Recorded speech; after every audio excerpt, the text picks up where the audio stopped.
and a young guard has despised Drake pretty much since his inception.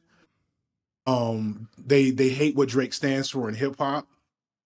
And I've always believed that Kendrick felt just like I did. And now I'm confident in it. I made 2 years ago now, an hour and 20-minute long video about it. And I've made, I guess, a couple of more videos kind of as addendum. And it's hard to even explain without, I can't think of a good way of like, just imagine a subculture, right? With a relatively rigid traditions and mores and standards that everybody had to kind of hold up to an extent. Not perfect. A lot of critique to be made about hip hop and music industry, etc. But there were standards. And then Drake came and broke all those standards. And once upon a time, that just meant you had to be like Flo Rida or something, Jason Derulo. You know what I mean? You could do a rap thing, but you were not like over here with us. But Drake was so good and made so much money that he was pulled in with everything else eventually. And then nobody could say shit because he was now the #1 rapper in the game. And I guess last year was relatively a rough year critically for him. And then Kendrick has always been a rival. And from what I can glean from Kendrick's music and his like persona, which is relatively little because he doesn't talk much, he's been waiting for this moment. It's very clear that this was highly anticipated on his end. Yeah. Oh yeah. Definitely. Yeah. So last bout, obviously, like I've talked about this so much over the course of the past, I would say longer than 24 hours, but some of the things I wanted to run by you specifically, to clear up miscommunication. As you know, I have a very Caucasian audience. And one thing that I wanted to broach, one thing that I wanted to talk about that I mentioned to them as well is that like, that the two things. One, Kendrick Lamar is not talking about Drake being biracial, but instead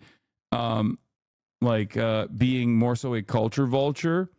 And yes. I think that this last song, have you listened to Not Like Us yet, by the way? Oh yeah, like 12 times already. Okay, yes. It's a jam.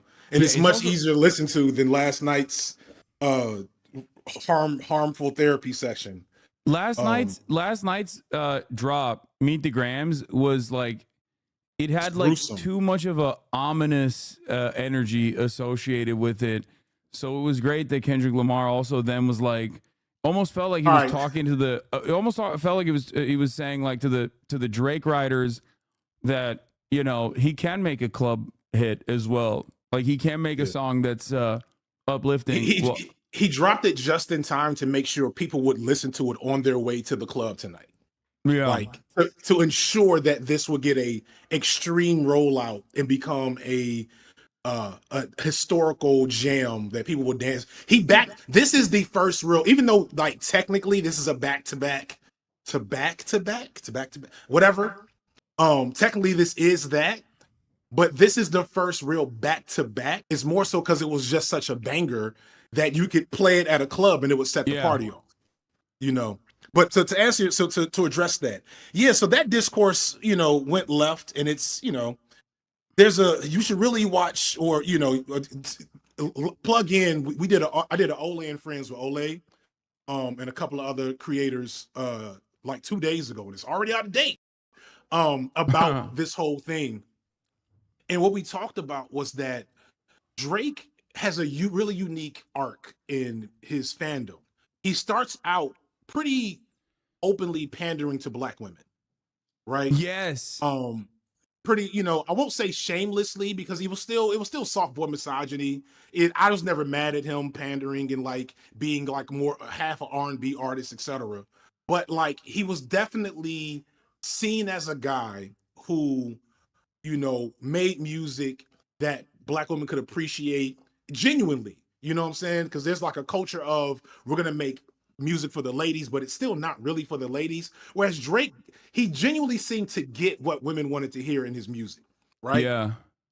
And then after the Meek Mill beef, there's a hard shift in his tone and persona as he more and more it starts getting into this like edgy boy meme lord persona. And that's where we see the more weird, outfits and hairstyles. And he starts, collaborating with academics and, like legit, that's what it is. And he starts memeing all the time. And then he starts to get into, so he's starting to get into like the type of fan culture that you would see for like an Elon Musk or, Kanye, right? Yeah. But for him, it's very deliberate, and he's cultivating it like very purposefully, that type of energy and atmosphere. Because one thing I'll give Drake is that he has a amazing foresight in what's going to be significant in pop culture. Like he gets called he's called a clout chaser, but it's honestly not super fair because by the time you're aware that a wave or like a big movement is happening in hip hop, he's already there. Yeah. Yes. Like grime, like UK drill, like all of this stuff. One could make the argument that it was already popping, but it was never like he would be the force that would mainstream it even way further. Right. But he definitely still, in my opinion, was obviously like he did with dancehall. Right. Like he would just like pick and choose. He would be like, okay, I'm this now. I'm gonna do this now. I'm gonna tackle this, and it was in a weird way. Is the thing. Yeah, it was very exploitative. It wasn't like in an appreciative manner. And I think that same exact underlying philosophy is represented with even OVO as a label, with many of the young artists that he like brought under his wing, only to just like squander their talent and only to basically just keep them from shining. To be fair to Drake, that is like a tradition in hip hop. Yeah, that's literally like people said that about Kanye too. Yeah, that's hip hop as a capitalist, microcosm of capitalism. Because most rappers cannot get rich off of being a rapper. The way to get truly rich is to find other rappers to siphon money out of permanently and own their shit. That's why every rapper has a label. Like Drake was signed to Lil Wayne, who was signed to Baby, who was signed to, like, that was what that line was in Euphoria. You know what I'm saying? So it only makes sense that he would repeat the process himself. But so to get back to that thing, all right, so there's a great point that we all kind of congealed together in that Olay conversation, which is the meme lord fan base is obviously predominantly white and completely like detached from hip hop, like as a tradition, and not just the culture, but like the traditions and like the again the standards, etc. It's the Ole Miss frat boys doing monkey sounds at the black lady at the pro-Palestinian protest. Like that is they love Drake. That is the quintessential Drake audience, the Naperville kids, as I like to call them. Similar structure to like a lot of drill fans as well in general that will love egging on rappers and demanding, like listening to all the DJ Academics drops about Chirac. Right? Exactly. Which is why DJ Academics probably has as white of a fan base as you do, believe it or not. Well, he's in the fan base as well. Apparently, he once told me. He said he watches my videos. yeah. But didn't know you were a socialist, which was really funny. Yeah, I love that. And like challenged you. That was one of the funniest things I've ever seen. Is that like he wanted to caution you. He was like, "Hey, Hasan, starting to sound like a socialist, buddy. Yeah. Be careful." In the process of also defending Tory Lanez against the whole Megan Thee Stallion stuff. So that's where the real culture vulture thing comes from, because what Drake does. So Drake's, like we said, is cynical. There's no real heart in his music. There used to be a little bit, but it really left again after that Meek Mill era.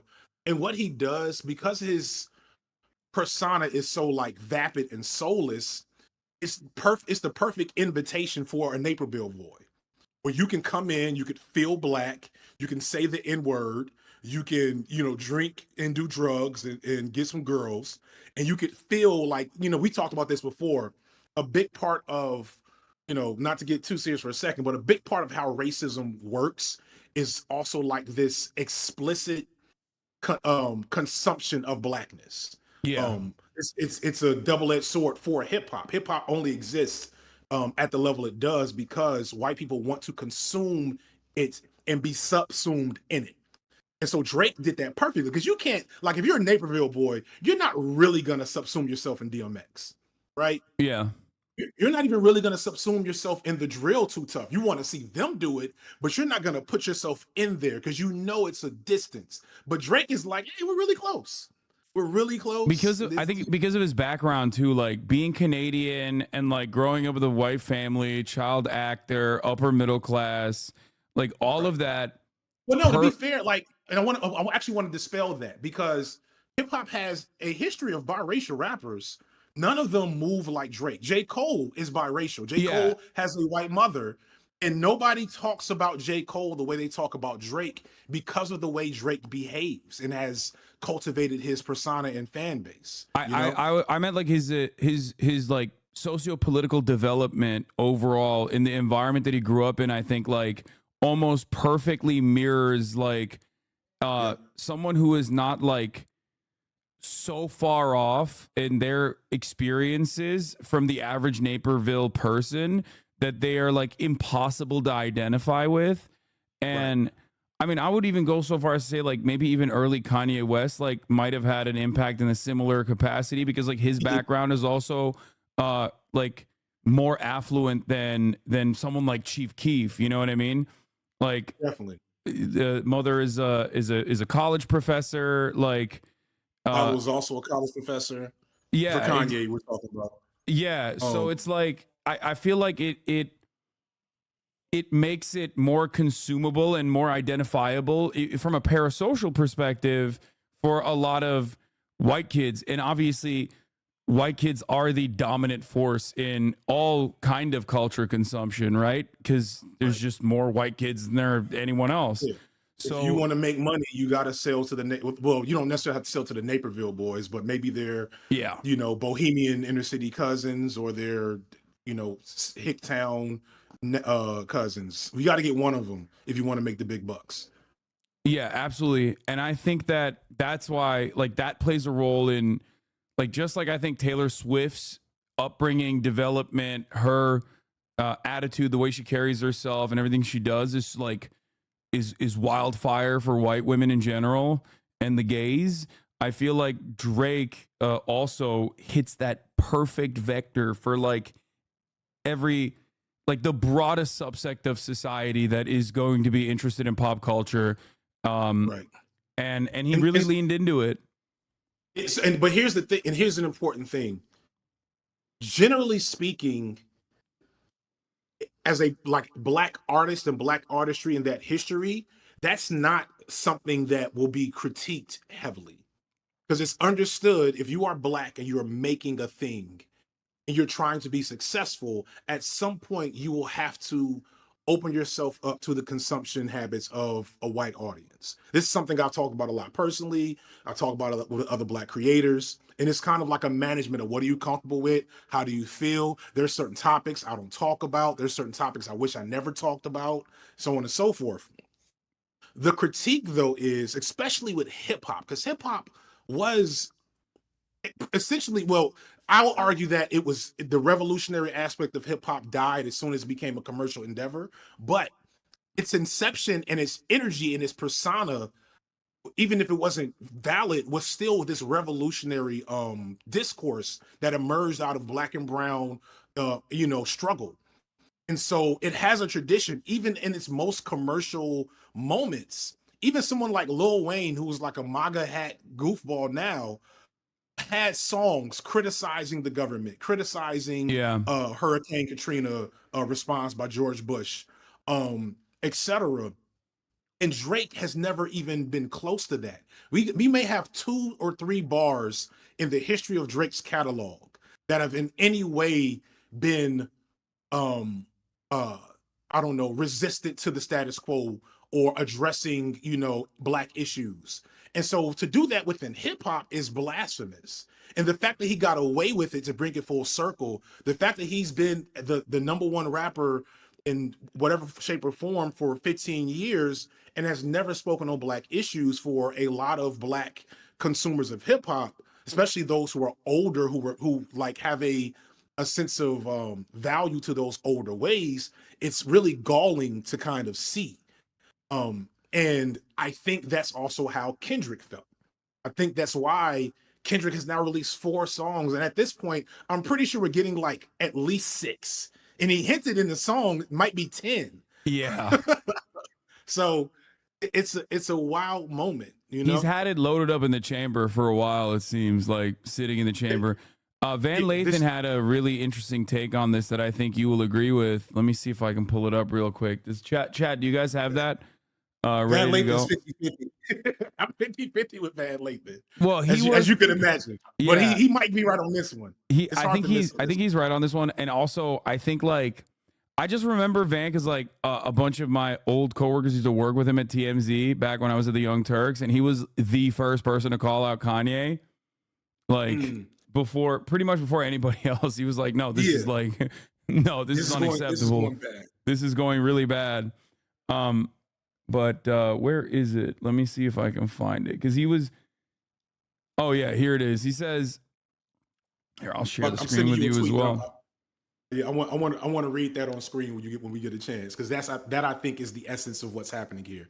But show me the Van Lathan joint. Here he says Kendrick doesn't just hate Drake. Kendrick legit thinks Drake is the villain of the culture. This is Van Lathan. Oh yeah, I sent this to you just now. Oh, you just sent it to me just now? Okay, yeah. Yes. He despises not just Drake, but the idea that Drake exists. Like Kendrick hates that someone could be Drake. He wants no more Drakes forever. That is it. That is it. Like I don't want to do a whole hip hop is dead diatribe.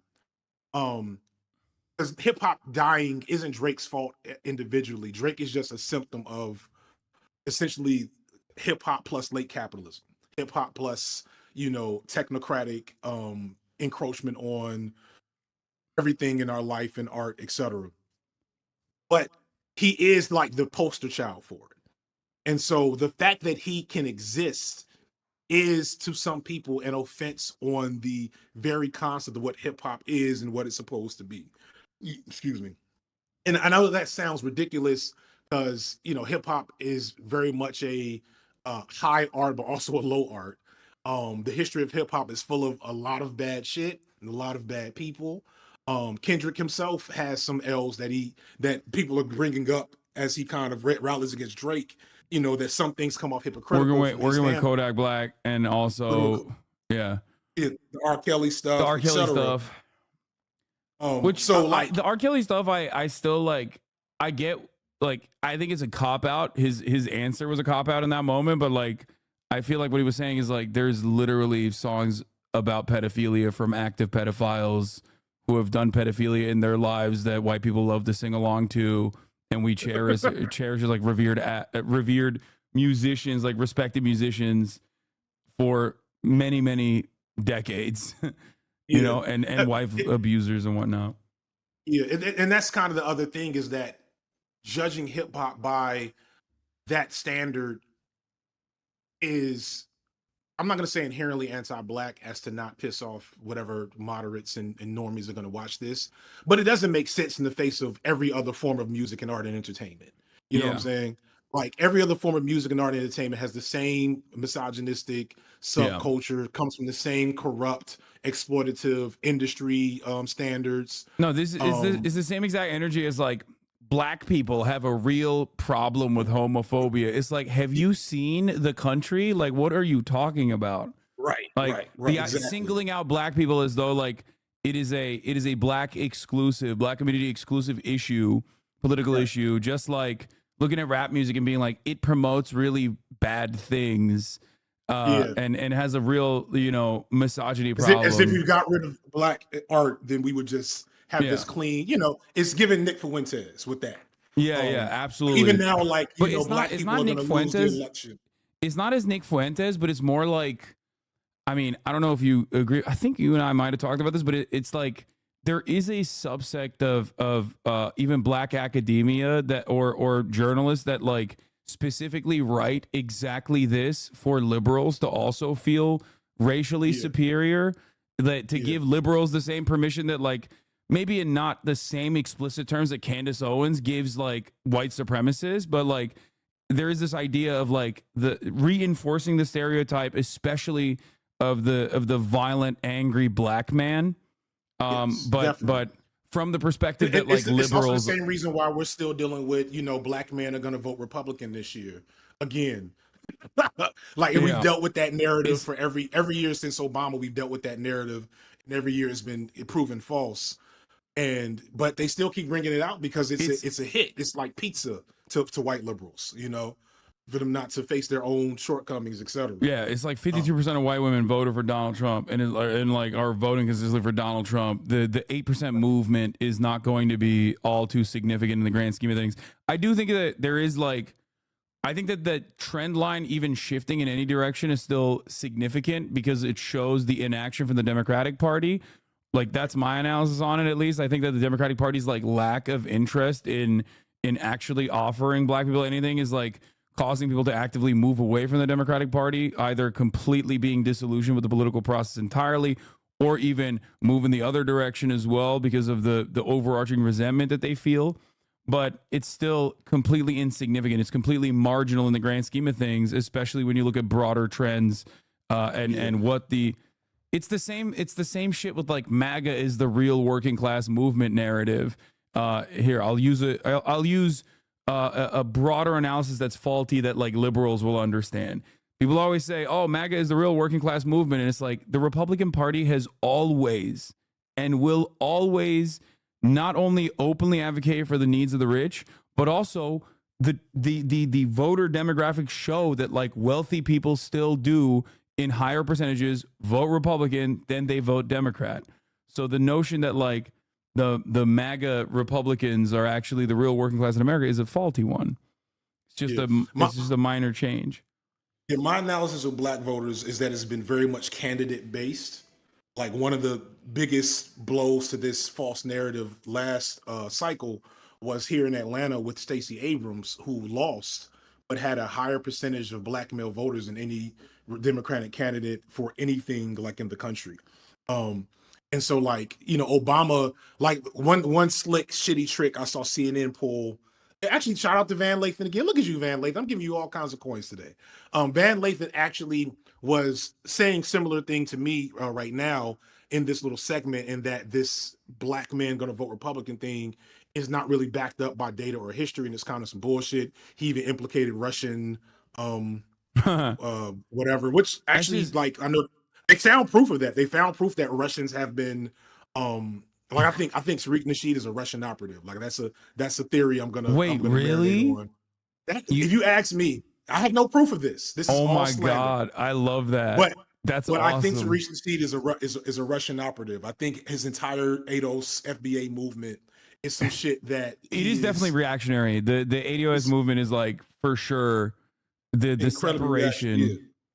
Yeah. And so but anyway, but going back to Lathan, and then like what they did to kind of like to get it over, media trickery.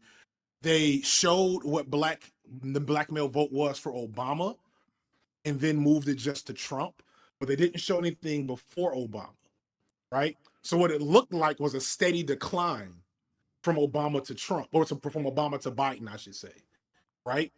And so yes, Obama had record level black male and black voter turnout, but everything before Obama looked exactly as it did pretty much for Biden and Trump. Like that's a blip, outlier on the scale, and then it's all kind of leveled out since the 70s, since the fucking Southern strategy, Yeah. But Obama also won the first time ever for the Democrats the Cuban vote. So, and it'll never happen again because young Cubans voted for him in overwhelming numbers. So like I didn't even know that. He was an outlier for so many different things. I still think like Trump is also in many respects an outlier as well for a lot of inactive voters too. In the same, so I say like Trump is the white man's Obama. Like he is Barack Obama for white supremacists. Like Trump did get an increase in black vote, male and female, but if I'm not mistaken, in 2020 he actually the only, if I'm not mistaken, the only population, and this is why I'm not voting for Biden, bullshit aside. I'm not as fearful of Biden not winning, because the reason why Trump lost last year was because of white moderates. If what I remember reading was correct. No, absolutely. Which is and he's still suffering. I mean, Trump is still suffering in that demographic significantly. Yeah. For and sure. That's what makes the biggest difference. It'd be nice if there was a candidate that didn't, gross people out, but you know, I don't want to get into voter discourse. I already got in trouble with some of my mentors. But but getting back to Kendrick Lamar. Indeed. So the thing I wanted to mention is that as far as like Drake's presentation, like there's a lot of older videos where he like talks about black culture almost as like being repulsed by it. But I don't think that's even what like Kendrick Lamar is showcasing, but instead like how he is a culture vulture or feels insecure about his background, his identity, not because of his white parents, but white parent, but instead about the fact that he was not like he didn't have the same lived experiences that other people have in the space, and beyond that, he's very bitter and insecure about it. Yeah, which is go ahead. We'll finish you. Well, beyond that, he's also like obviously picking and choosing. He makes a lot of inferences to Dennis in. And the fact that there's like a mutually beneficial but simultaneously manipulative relationship between him and his dad. His dad came back into his life when he made it big, when he got rich, because he wanted money and fame and clout. I mean, I've seen Dennis a lot out and about when I used to go out in nightclubs in Los Angeles. Like he was always out. And isn't there an open, like, isn't it openly known that he's like extorted him for money, for lack of a better word of putting it? I think so, yeah. So there's that, and then claiming that like Drake is also like I guess like parading him around, just like Pusha T had said, specifically to like solidify his blackness, to prove that he is like he is, he's a black man, which he of course he is. One aspect of this that I tried to communicate to my Caucasian audience was that I guess the one negative consequence of this beef is that like there's a lot of white people that consume this stuff, myself included, that will not feel comfortable being like Drake is not black, Drake is a white man, and it's like, and that's not true. Yeah, that's not true. That's your boy Tariq Nasheed isms. I don't even know if he's on that. Like that actually is a different reactionary. I don't know what to make of that. I've really struggled to try to make sense of that particular movement because that is completely foreign to me in my entire black. Dr. Umar disagrees, by the way, for the record. Even Dr. No. Yeah. Dr. Umar would say that Drake is black. Dr. Umar would not So me and Dr. Umar agree. Like, he's the former, and he's my authority on these matters. Like I as Yakub's mistake, I cannot make these claims and assertions, but he says he would say that Drake is black. If you're biracial, you're still black, unless he snatches Drake's melanin for doing something, which is possible knowing Dr. Umar, because what it is that what people don't get and need to get is that blackness is not a biological distinction. It's not a phenotype. It's a social distinction. It's a cultural and ethnic lineage and experience, right? It's complex because it's a fucking color. I don't know what actual African nation I'm from. I'm sure it's West Africa. I think it's Sierra Leone, but I honestly don't know. I'd have to do some 23andMe shit to figure that out. And that is a large chunk of Black Americans in America. Right. And so what black is becomes this much more complex tapestry of features and engagements and experiences, one of which includes being the black person apart from black community. That's still a black experience. That is like, in fact, a very significant black experience because you're probably, and this is like people just follow me here for a second. You're more black, not in terms of like, slang and I don't know, eat certain foods and play basketball. You're talking to a lot of people in my chat with that, I think, with this analysis.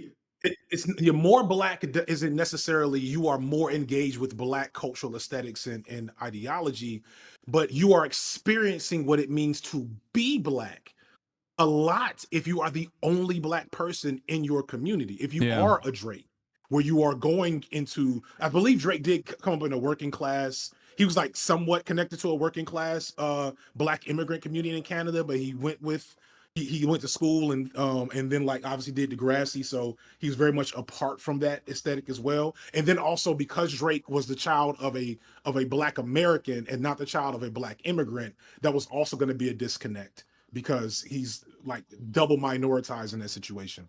But to finish my point, you can feel. I'm pretty sure J. Cole. Well, not J. Cole. I don't know. Yeah, I can't think of any good examples that are rappers because most biracial rappers came up within black communities. But I wouldn't say that Drake's experience is not part of a black experience. To me, it's very much a black experience. The problem is that specific black experience has a high propensity to teach anti-black sentiments, to ingrain an individual anti-black sentiments, because everybody black, including someone like me who had a deep and rich black cultural experience, we can't not pick up anti-black tendencies living and growing up in America. It's just that is literally the status quo of our media, our politics, yada yada yada. So there's this almost natural inclination, a phase that a lot of black people go through where they try to find a way to distance themselves from blacks. I'm not black, I'm OJ is the Jay-Z phrase. Yeah. And so when you're the only black person, that's probably intensified because you have you have a white mama and your black daddy's not around. So you have literally no one to point to engage you in your blackness in a positive way. So you're constantly trying to deflect blackness. And you see that in how Drake talked about black culture at earlier points in his career. Yeah. And black people who are from a black, more communal experience, we have pretty good radar for that shit. Like we can catch that pretty much immediately when you have like strong anti-black tendencies. And we say, oh, you one of them. And there's immediate distance, there's immediate pushback, and Drake experienced that. It's like a survival mechanism that is built around, like, at least what I've seen amongst my black friends that grow up in overwhelmingly black communities versus my black friends that have grown up in like white and even sometimes not even like fully white, but just like still brown and white environments, where being like the only black person in that environment causes like it's like almost like a survival mechanism. It's a different attitude overall. A different way to represent yourself. The collective like survival instinct is inclined, sometimes unfairly, to ostracize those individuals who have that stench on them.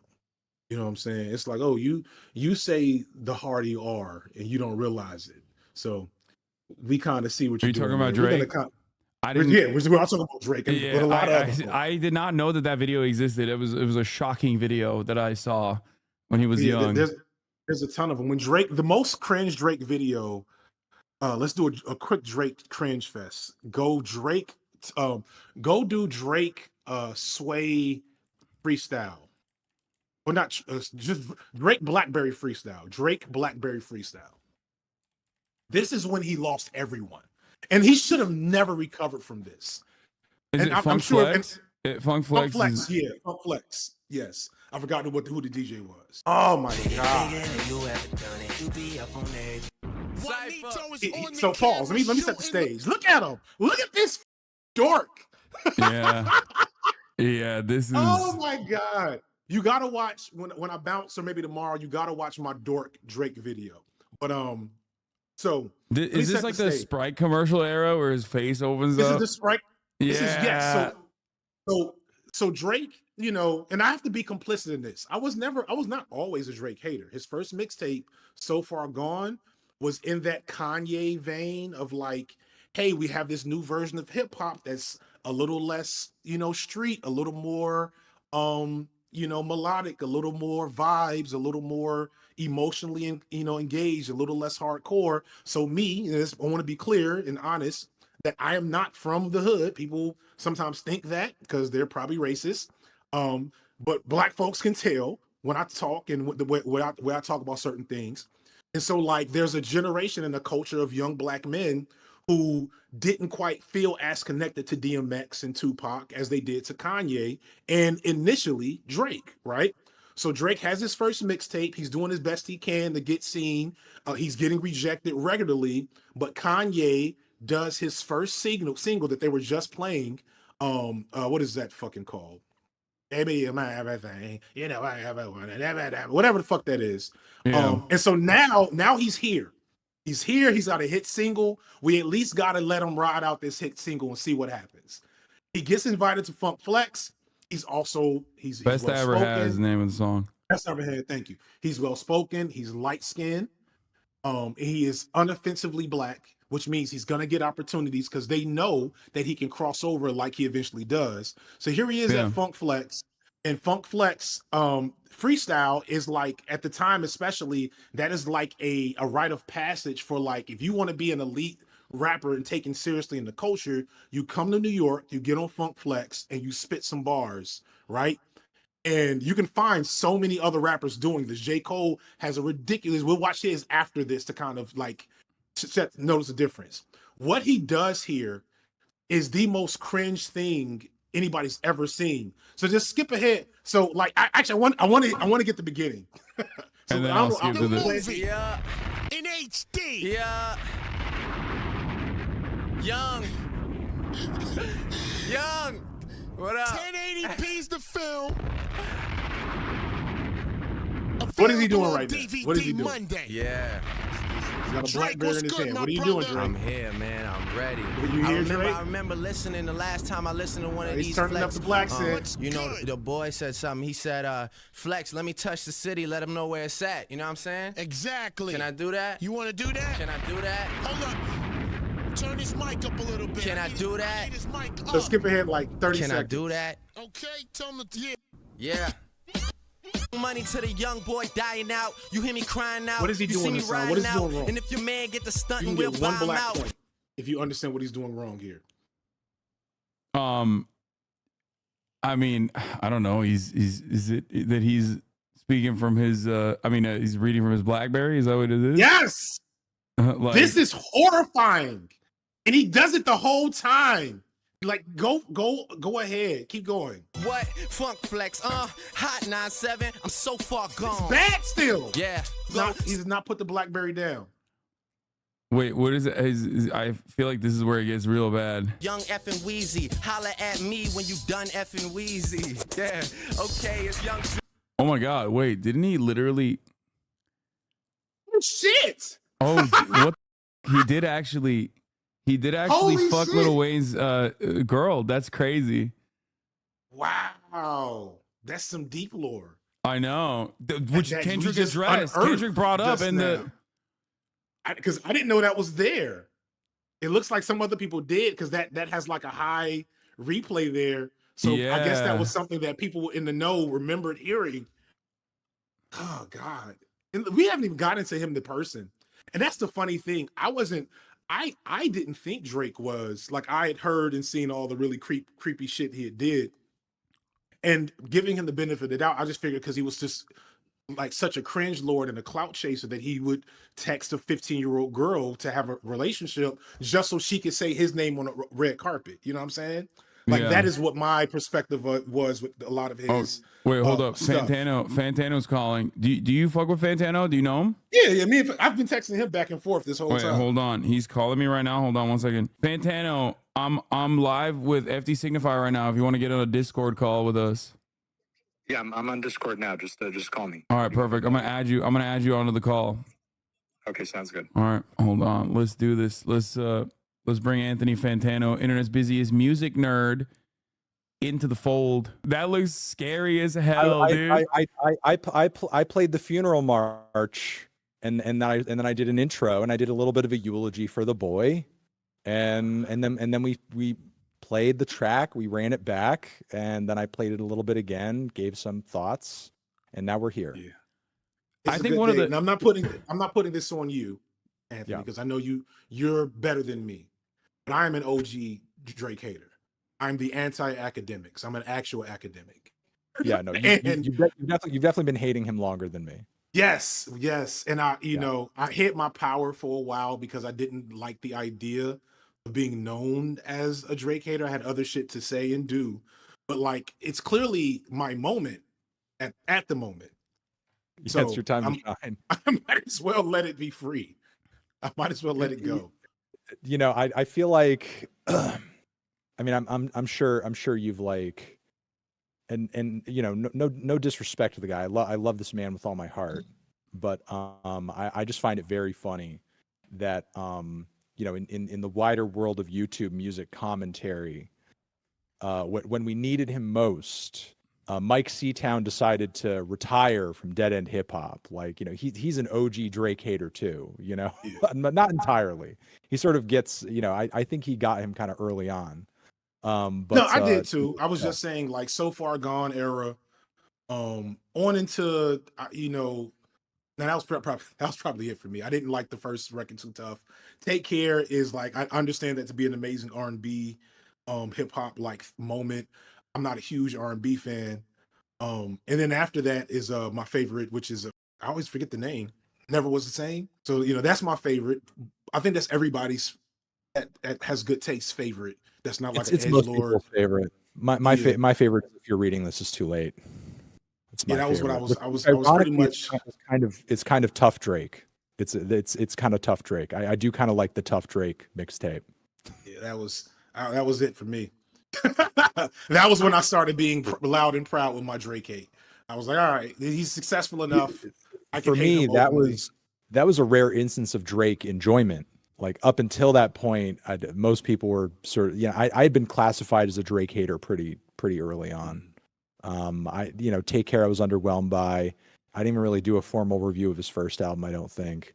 I think I gave Nothing Was the Same a 5. A lot of his albums kind of range from like 5 and below, 6 and below. Honestly, Nevermind has got to be the worst. As the certified not music listener in this group, I always liked Drake in the sense that, he just makes top 40 and that is hits. probably why we hated him. Yeah, exactly. Like, for me, I was like, and still am to this day, I'll just be like, yeah, it's Drake. Cool. Like, I have no issue whatsoever. I just always personally did not like his behavior in general. I always thought he was corny, but I undeniably was like, yeah, he makes top 40 hits. It's great. You can't take that away from him. Like, if Going Home comes on, I'm not turning it off. If fucking, I promise you, I like more of his songs than I'm letting go on in the moment. I just can't remember yet. Help me out, Anthony. He has good songs. That's actually a song I will skip if I hear, and not that I hear it played a lot, but if I hear Hotline Bling, I'm going through that. But if I hear Energy, got a lot of energy, I'm spinning that. Like, I'm spinning energy. No, I don't cringe. Don't cringe it. Don't you cringe at me. Don't you cringe at me. Isn't that from If You're Reading This Is Too Late? Yeah, that's also that was also headlines. You're the best. Also great early Drake hits. Yes. Also early great Drake Energy hits. and Started From the Bottom is when I planted my flag. When Drake made Started From the Bottom, that's when a lot of people did. That's when I think a lot of people started to be like, this guy. It started to go beyond, because most Drake hate up until that point was like, Drake's the type of dude to this or that. Here's a picture. Here's a picture officially, of him. This officially feels like a eulogy. I feel like we are eulogizing the death of an artist. I'm dressed for it. This is crazy. So I disagree, though. Wait. Let me just finish that thought. I feel like most Drake hate up until that point was mostly in that range, but like when he started with the Started From the Bottom thing, that's when, in addition to that, there started to grow this narrative of like, he's not portraying himself accurately. Like, he's sort of feeding us a narrative here that's obviously like not true. Right. And that's all I was going to say. Yeah, that's completely true. I want to elaborate on that, but I also don't want to forget what I was about to say, because I think it's actually a more interesting tangent, which is, I don't think this is it for Drake. I think if this L continues to get larger, it will not matter to his core fan base. Drake has all but red pilled himself in the last like 4 or 5 years. Like he is one step away from that, in my opinion. And that type of fan base is immune to taking L's. Like they're immune to it. Nicki Like Minaj. I just finished. Woo, I don't agree with that. Wait, well, really? No. I'm just not doing that publicly. Sorry. Okay, my bad.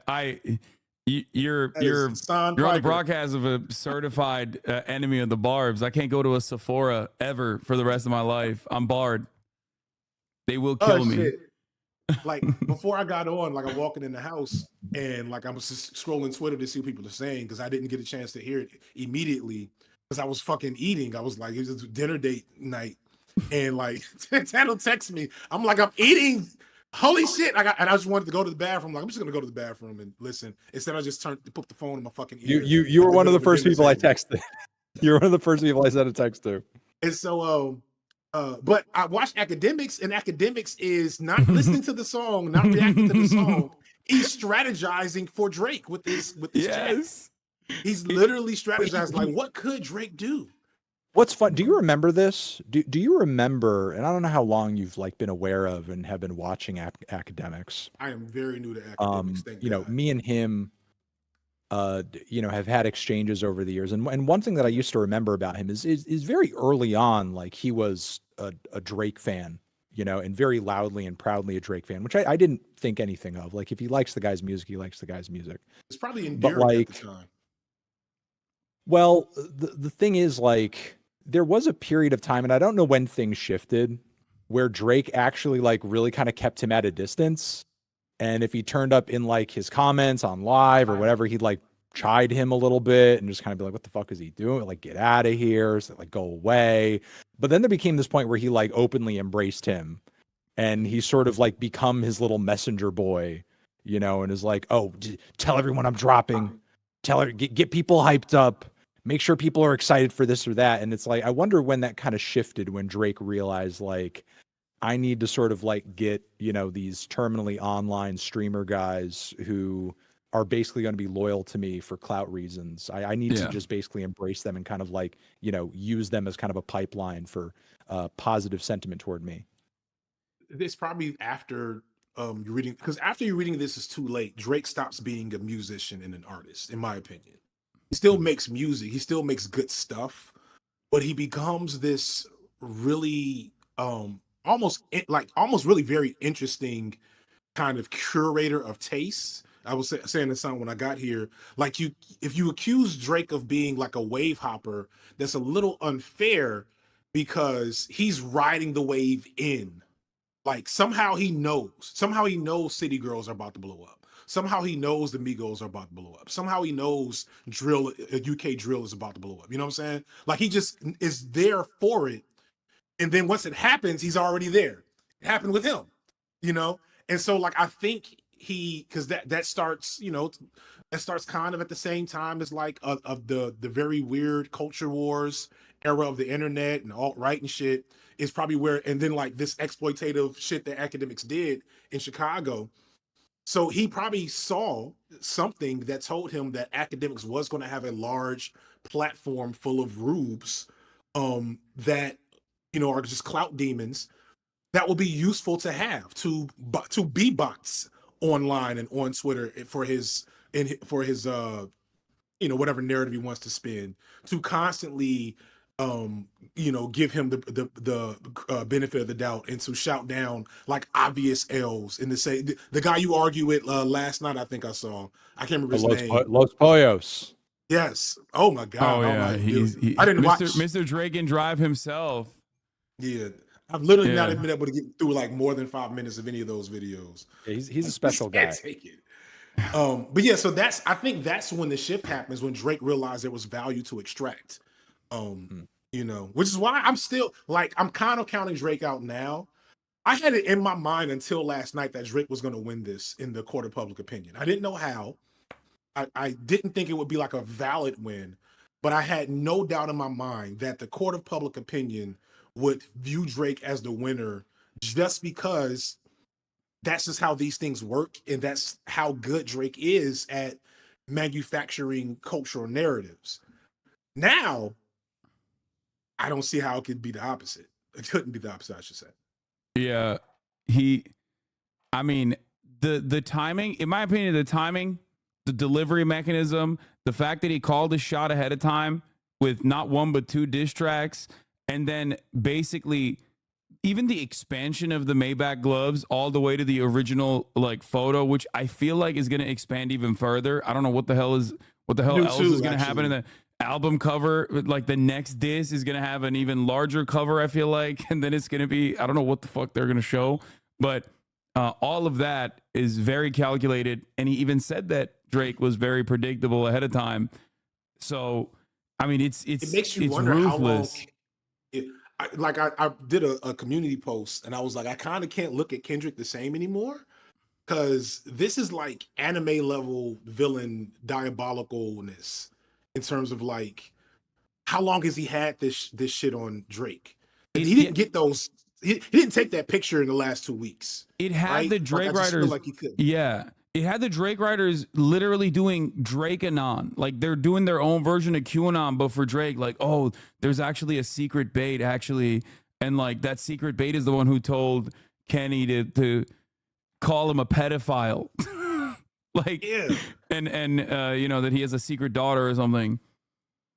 You know, which is crazy. I'm going to, you know, play a little devil's advocate with the point that you were making earlier in terms of like whether or not Drake is done as a result of all of this.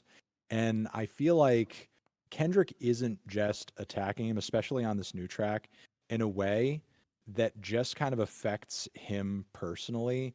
As he's been going deeper into this, he's been sort of like expanding his focus and sort of making this not just about how Drake is a morally reprehensible person in his own mind. Like he's been using this material to warn people to stay away from him, either because he's just a bad look, he's a danger to minors, or because he's a culture vulture. And I feel like he really kind of rode on that point harder on this track than he has on anyone so far. And I think the reason for that is because this is the catchiest of all the tracks so far. He wants people to be dancing and repeating this track over and over and over and getting that message buried into their heads on this track. And look, I mean, I'll forever never be surprised when it comes to the internet, especially Drake fans. The internet's collective ability to remember shit.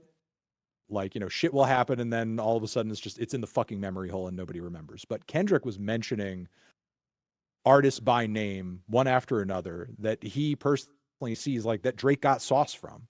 You know, and the next artist, be it one of those he mentioned, or especially if it's one from Atlanta, or another one in the future that decides to do the same thing that actually needs the approval of the hip hop community in the way that Drake doesn't. Right. In the way that Drake doesn't, because Drake can do whatever he wants without needing to appeal to the hip hop community necessarily. But you know, if artists are crossing over to meet with him and it ends up being a bad look for them afterwards, that could, and look, there's a number of different ways that Drake appeals to people, but that could at least like kneecap him in one way, because I think Kendrick does make an accurate assessment that like part of Drake's lifeblood is his ability to glom on other artists into certain trends. You know, and if through tracks like this and maybe even further tracks into the future, if he affects Drake's ability to continue doing that because he sort of robs him of that, because maybe there are less artists who are willing to collaborate, maybe there are less producers who are willing to collaborate because they're afraid of like being associated with him, at least for a time, because it's kind of embarrassing, and Drake can't keep his momentum up on the next record or the record after that or whatever, he could do some long-term damage. It could do some long-term damage. He's attacking not just his character, but his clout. And Drake's clout has been a key ingredient since Nothing Was the Same is such a cryptic name for an album. And as he said on, you know, a couple of bars as well, that clout extends outside of music too. He's literally warning LeBron by name, like stay away, keep the children away. Keep the children away. Like, he's like trying to cut off his ability to get eyes and get access to people on all fronts, not even just in music. Next time he goes to insert team game here and wears their jersey, it's not going to be this type of it's not going to be like the same celebration. It's gonna be like oh, there he is. Yeah, that's so that, and I think we do have synergy there because I'm just more. I just have so little hope for how the internet responds and the internet's memory. And I know Drake has an army of literal bots, like legit, been exposed, mechanical machine learning entities on Twitter, and then like human versions of the same thing. Right. And also like the thing that I've always been fair with Drake is that he is super talented when he wants to be. And that is just one question I asked you, Anthony, because like it hit me. Somebody said it hit me. He did 3 albums last year, and you don't remember hardly any of them. And that's like because to, I think it's because of his gambling addiction. I have been a long I didn't even time. know about that. I have been a long time because he's on stake, right? And those guys fucking hate me. He has a sponsorship with them. Yeah. So I've been paying attention to the moves that Drake has been making for some time now, and have talked about this extensively. That he got a stake partnership, like a pretty sizable partnership with an online crypto casino. Famously, it used to be very poppin' on this platform on Twitch. And then some people petitioned and advocated to the harms, like talked about the harms that it represents for children, because it's like unrestricted, unregulated crypto gambling. And then because of the actions of some people, I will not mention who those people are, it got kicked off of Twitch, only for them to create Kick, which I'm sure you've heard of, only being mentioned in the worst ways possible online. They created their own website, basically. Drake streams on it. And for some time now, I've always said, like, he's pumping out albums like he has gambling debt. Like, he's doing, have you heard of, like, Bruno Mars apparently, like, has a massive problem and, like, has to perform at MGM, like, almost every night. And he's, like, still, even with the millions of dollars that he's getting, he's just, like, still not able to keep up with his addiction. I feel like Drake is in a similar boat. I would add to that, and again, I can't speak to any gambling Drake is doing, but like, I mean, I see a bit of a broader, just music-based trend here as well, because the shots that him and Kendrick were kind of throwing at each other back and forth caused me to go back and look at like some of the public postings that there have been for Drake's album deals and his most recent ones, and the way that they're set up. With like we're talking like multi-$100 million guarantees for like a certain number of albums, like guaranteed. Like just incentive wise, there's no real like what I want to say would be like a quality barrier or an expectation of reaching a certain level of quality or accessibility in order to get that money when you hand in the record. Like that's set up in such a way where you can hand in fucking anything. You can hand in a playlist, and you get that money. You could hand in a fucking album where you're doing nothing but like just vocally riffing with auto-tune over dance beats for 10, 12, 13 tracks and not even bother to write fucking lyrics for the record, and you get that money. Like that's not set up for artistic quality. That's just basically a money printing machine. You hand in a shit mediocre album and you get the cash. Like that's going to create a wildly inconsistent discography where you're not really putting in the effort behind a record that you might if you knew like, man, this album's going to make or break me. Like the amount of money he's going to make off those albums. He's going to give us a dark fantasy now. Right. Like, and that's the thing. Like Kanye's fucking reputation was on the fucking skids after 808s and Heartbreak. Like as much as people love that record, and it's obviously gained a lot of critical acclaim now, but especially because Drake loves that album, and that record's influence is still in his music today. Like Kanye was on the fucking skids after that record. Like he had a make or break moment, and that album came out of him as a result. And Drake is just at this point where he's just too big to fail. And again, the record company is just printing him money every single time he hands in a project, regardless of quality.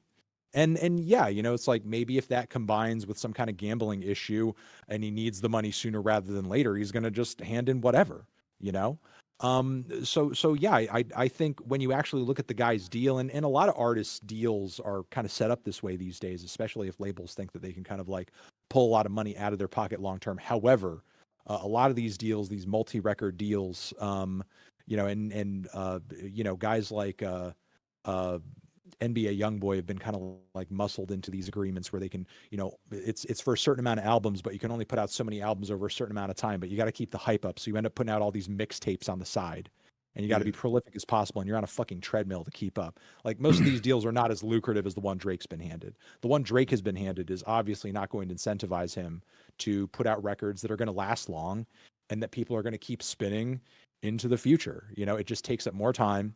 It takes up more resources. And frankly, considering the way things are currently working with Drake and streaming and so on and so forth, it may just be in his best interest that when he comes out with that record every year and a half, every 2 years, that people have mostly forgot the last one so that they're ready to just embrace the new one, you know? So yeah, I think financially he's just pretty much set up to not be making his best work at this point. It's almost like when you think about the way we think about Drake's albums, I don't think I wouldn't look them up. So the last 4 albums, we got Scorpion in 2018, Certified Lover Boy, Honestly Nevermind, For All the Dogs, and in between that, you got like I think at least one Future collaborative album and a 21 Savage got the joint. 21 Savage collab.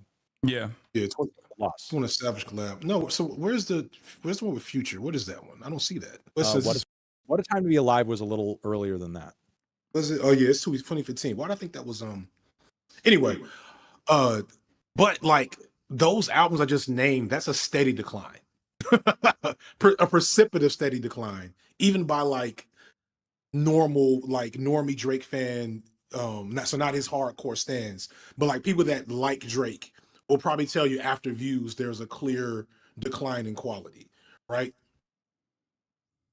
And nobody he doesn't kind of get stuck with that narrative versus you look at a Kendrick and Mr. Morale. I know me and you both love that one. There's a lot of people that don't like it as much. I get why, but like that's looked at as this like huge like blemish on his record because he's only put out major like purposeful projects. At least up until now, because I can't wait to see what happens next. A mid album from Kendrick or an album that Kendrick drops that not everybody is behind seems like, you know, a little like almost like a bigger L than it actually is, because you're so used to the high quality level that he drops every time.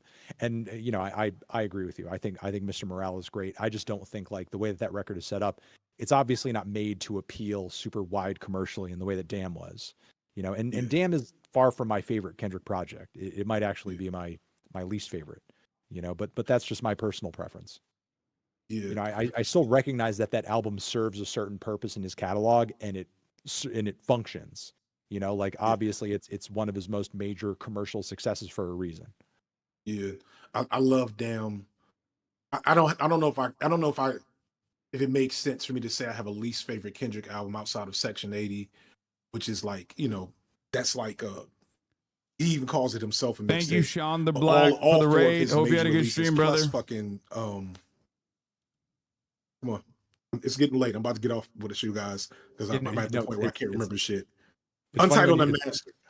Yeah. No, I love that one too. But it's funny what you say about Section 80, because like when a lot of people were talking about like, you know, whether or not Kendrick is as good a rapper as Drake, when, you know, like that came out and this whole debate sort of erupted, I was like, did people not remember like XXL Freshman like Cypher Kendrick? Do people not remember Rigor Mortis Kendrick? Like he was coming out of the gate rapping like he's on fucking fire, you know, it was life or death. Yeah, I think that's an interesting, like, to switch out from clowning Drake for a second and eulogizing him. This is a interesting moment for Kendrick, because nobody's ever done anything like this, and I thought that this is a possible outcome. I guess I'd maybe underplayed it because I wouldn't have this is what I would have wanted. Maybe not as much last night's project song. I don't know if I really wanted that, but like him kind of like really like dominating Drake and like doing it through the traditional like planes of hip hop and hip hop like value systems and standards. But if you go back to Kendrick, I remember that XXL freestyle. and I didn't know who he was. I don't remember who else was on that with him, but I remember it getting to you know him. who else was on it with him? Who? Kendrick. I don't know if I remember all of them. Kendrick, fucking Yellow Wolf. Yellow Wolf was on there. Fucking Lil B. Oh, Lil B was wow. on there. And you know what was actually kind of legendary about that freestyle is Lil B actually kind of tried to the point where there was even a shot of there's a classic shot of Kendrick in that cipher where even he's like I've you could tell he heard Lil B before, and when he actually started fucking spitting, he was like kind of surprised that like Lil B was like holding his own in the cipher. It's a hilarious fucking clip. But it's so clear